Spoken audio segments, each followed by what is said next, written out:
I was about 15, I went on a school trip to a neighboring country. We were staying in quite a nice hotel, with a 7-Eleven less than a half a mile walk away. My school was pretty loose, so the teachers allowed us to walk to the 7-Eleven whenever, just as long as we had another person with us. One night, at about 9 p.m., my friend and I decided to go get some food. Side note, we are both girls. As we were walking there, a gold car, very recognizable, slowed down next to us.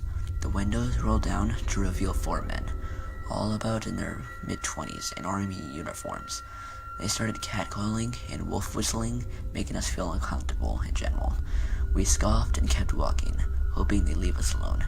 Eventually, they drove off, but 30 seconds later, they drove past us again, clearly having made a U-turn at the end of the road.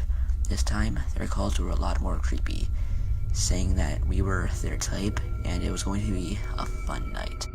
Friend and I were only half a block away from the 7-Eleven, so we ran inside, looking understandably panicked.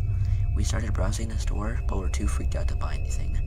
We were just about to leave when we noticed headlights passing the store windows.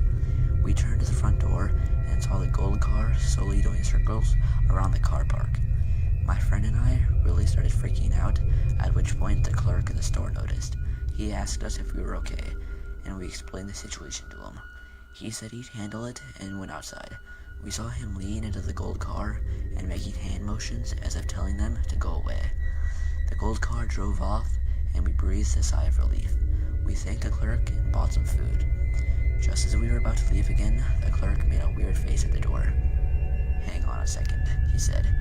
The clerk walked out of the store far enough to just see around the corner. He came back in very calmly and asked us to follow him to the back of the store. "Girls, I don't want to frighten you, but the car is parked around the corner and only the driver is in it." My friend and I asked what we should do, if we should call the police or something, but the clerk said that because the men were wearing military clothing, it was unlikely the police would be on our side. He said several girls in the city had gone missing in similar circumstances, and nothing was ever done. The clerk told us his car was parked around the back of the shop, and if we were quick enough, we could get in and drive off without being seen by the gold car. Immediately, I was skeptical about getting into a car with a stranger, but it was our only shot. We ran to the car, jumped in, and was a clerk. Thankfully, he dropped us off safely at the hotel. We told the teachers what had happened, and after that, a rule was created that if you were leaving the hotel, it was in groups of 3 with at least 1 boy. We went back a few times afterwards to thank the clerk again, but only during the day. The title suggests I was on a school trip. It was senior year, and our high school has a senior trip every year.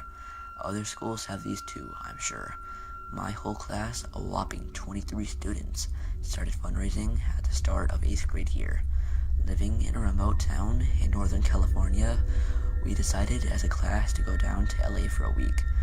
We decided to go see Venice Beach, Universal Studios, and other such LA attractions. We stayed in a hotel right on Venice Beach. We got 2 rooms to ourselves, a boys' room and a girls' room.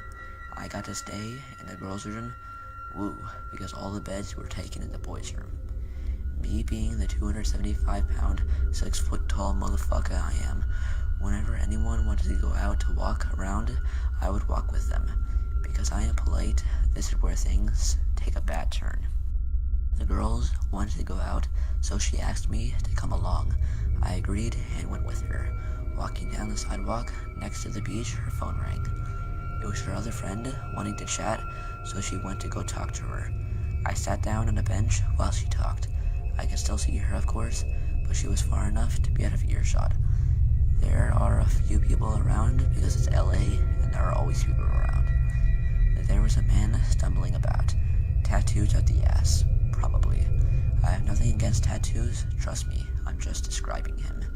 He was scrawny and tall. He started yelling about how just because someone is in a club, that doesn't mean someone has a bigger dick.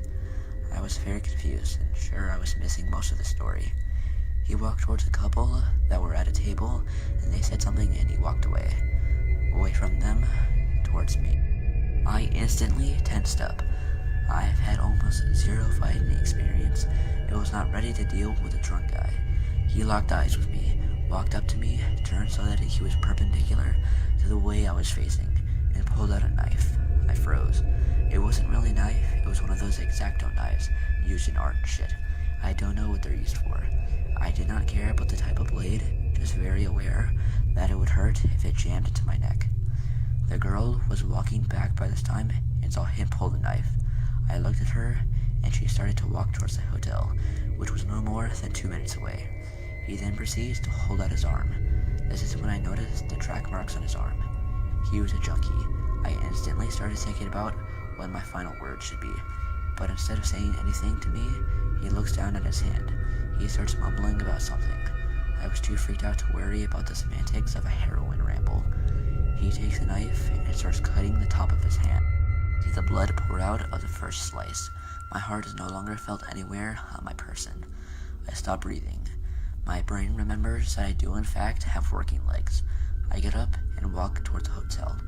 I get to the front door and there's the girl on her way down with the chaperones. They stop me and ask if I'm okay. I tell them what happened and that I wasn't hurt and everything is okay. I go up to the boys' room to hang out and recount the story. They're all stoned and are talking about getting a pizza. I figure a pizza sounds good, so I order a pizza. The pizza was in fact good. So creepy junkie, I hope we never meet again.